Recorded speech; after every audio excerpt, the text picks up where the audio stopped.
ప్రభుత్వం సముద్ర భారత్ అనే ఎన్జిఓ సంస్థ సంయుక్తంగా భారత సమ్మిట్ 2025ని నిర్వహిస్తోంది.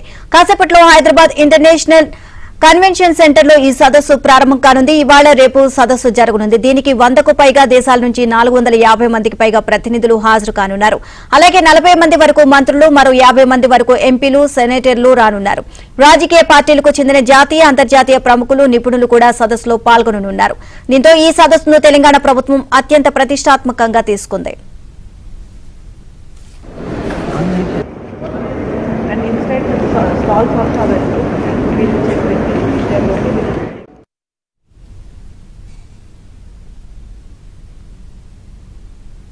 ఓవరాల్ గా అంశానికి సంబంధించి మరిన్ని అప్డేట్స్ మా కరెస్పాండెంట్ సిద్ధార్థ్ నాడి తెలుసుకుందాం. సిద్ధార్థ్, తెలంగాణ ప్రభుత్వం సమృద్ధ భారత్ అనే ఎన్జిఓ సంస్థ ద్వారా సంయుక్తంగా భారత్ సమ్మిట్ ను నిర్వహించనున్నట్లుగా తెలుస్తుంది. సో దీనికి సంబంధించి పూర్తి అప్డేట్స్ ఏంటి?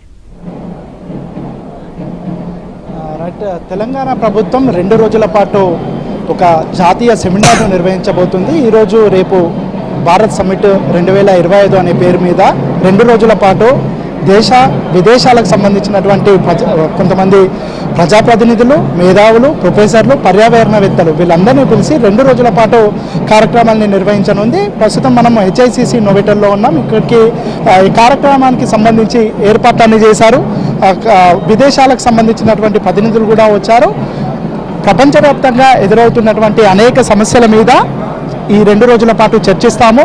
దాంతోపాటు హైదరాబాద్ డిక్లరేషన్ కూడా ఈ వేదిక ద్వారా ఇస్తాము. ప్రపంచవ్యాప్తంగా జరుగుతున్నటువంటి అనేక సమస్యలు, ఇటు నిరుద్యోగం అయితేనేమి, దాంతోపాటు ఆర్థిక సమస్యలు, జెండర్కి సంబంధించినటువంటి సమస్యలు, ఈక్వాలిటీకి సంబంధించినటువంటి సమస్యలు, ఈ సమస్యలన్నిటికీ పరిష్కార మార్గంగా ఈ వేదిక ఉండబోతుందని నిర్వాహకులు చెప్తున్నారు. ఇటు తెలంగాణ ప్రభుత్వం అత్యంత ప్రతిష్టాత్మకంగా ఈ కార్యక్రమాన్ని తీసుకుంది. 100 దేశాలకు నుండి దాదాపు 400కు పైగా ప్రతినిధులు వస్తారు. వాళ్ళందరికీ సంబంధించినటువంటి ఏర్పాట్లను కూడా చేసింది. కాంగ్రెస్ పార్టీకి సంబంధించినటువంటి అనేక మంది కీలక నేతలు ఇక్కడికి వచ్చారు. దాంతోపాటు ఇటు రాహుల్ గాంధీ, మల్లికార్జున ఖర్గే, ప్రియాంక గాంధీ కూడా ఈ సమ్మిట్కు రాబోతున్నారు. ఈరోజు రాహుల్ గాంధీ, అదేవిధంగా ప్రియాంక గాంధీకి సంబంధించినటువంటి కీనోట్ ఈరోజు ఉండనుంది. రేపు ప్రియాంక గాంధీ, మల్లికార్జున ఖర్గేకి సంబంధించినటువంటి కీనోట్స్ ఉండనున్నాయి. ఇటు ప్రభుత్వానికి సంబంధించి రేవంత్ రెడ్డి, డిప్యూటీ సీఎం బట్టి విక్రమార్క, మంత్రి శ్రీధర్ బాబుకు సంబంధించినటువంటి సందేశాలు కూడా ఇక్కడ ఉండనున్నాయి. హైదరాబాద్లో, ముఖ్యంగా తెలంగాణలో ఏం జరుగుతుంది, తెలంగాణకు సంబంధించినటువంటి ప్రోగ్రెస్ కానీ, తెలంగాణలో జరుగుతున్నటువంటి అభివృద్ధికి సంబంధించినటువంటి విషయాలను కూడా ప్రపంచ వ్యాప్తంగా ఉన్నటువంటి నేతలకు వివరిస్తామని చెప్తా ఉన్నారు. మరోవైపు బయట విదేశాలకు సంబంధించినటువంటి ప్రతినిధులు వస్తూ ఉన్నారు. వాళ్ళను వెల్కమ్ కూడా చేస్తున్నారు. దాంతోపాటుగా కల్చరల్ యాక్టివిటీస్, తెలంగాణలో ఉన్నటువంటి సంస్కృతి సంప్రదాయాలను విదేశీయులకు చాటి చెప్పే ఉద్దేశంతో ఈ సమ్మిట్ నిర్వహిస్తూ ఉన్నాము. దాంట్లో వాళ్ళకు ఇక్కడ ఉన్నటువంటి ట్రెడిషన్స్ని కూడా వాళ్ళకు అర్థమయ్యేలా వివరిస్తామని చెప్తా ఉన్నారు. కార్యక్రమానికి సంబంధించినటువంటి నిర్వాహకులు ఉన్నారు. సరే, ఏంటి ఈ 2 రోజుల పాటు భారత్ సమ్మిట్ను నిర్వహిస్తూ ఉన్నారు? అసలు దీని మెయిన్ అబ్జెక్టివ్స్ కానీ, ఎయిమ్స్ కానీ ఏంటి?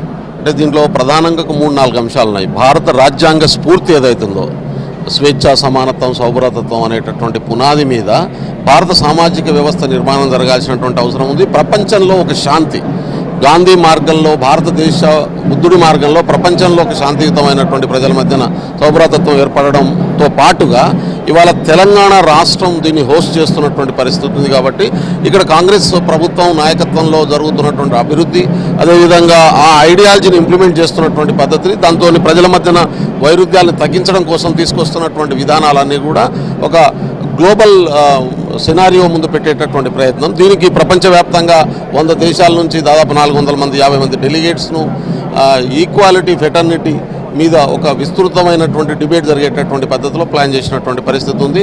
దీంట్లో gender equality, cost equality, racism మీద ఉన్నటువంటి ఈక్వాలిటీ, అదేవిధంగా ఎకనామికల్ బ్యాక్వర్డ్నెస్ మీద జరుగుతున్నటువంటి ఇన్ఈక్వాలిటీని బ్యాలెన్స్ చేసుకోవడం కోసం ఎట్లా ముందుకెళ్ళాలి, న్యూ ఎకనామిక్ పాలసీస్లో ఎట్లా దీన్ని అడ్వాన్స్ చేయాల్సినటువంటి అవసరం ఉందనేటటువంటి పద్ధతుల్లో జరుగుతుంది. ఇవాళ హైదరాబాద్ డిక్లరేషన్ ఉండబోతూ ఉంది. కాబట్టి ఈ హైదరాబాద్ డిక్లరేషన్ వరల్డ్కు ఒక మోడల్గా అయ్యేటటువంటి పద్ధతిలో ప్లాన్ జరుగుతున్నటువంటి పరిస్థితి. మొత్తానికైతే తెలంగాణలో జరుగుతున్నటువంటి అభివృద్ధికి సంబంధించినటువంటి విషయాలను విదేశీ ప్రతినిధులకు చెప్పడంతో పాటు అంతర్జాతీయంగా నెలకొన్నటువంటి అనేక సమస్యలు, ఇటు టెర్రరిజం మీద, ఈక్వాలిటీ మీద, ఫ్రెటర్నిటీ మీద, వీటన్నిటికి సంబంధించినటువంటి అంశాలపైన ఈరోజు డిస్కషన్ ఉంటుంది. దీంట్లో భాగంగానే హైదరాబాద్ డిక్లరేషన్ను కూడా అనౌన్స్ చేస్తామని ఈ కార్యక్రమానికి సంబంధించినటువంటి నిర్వాహకులు చెప్తా ఉన్నారు. Right, thank you.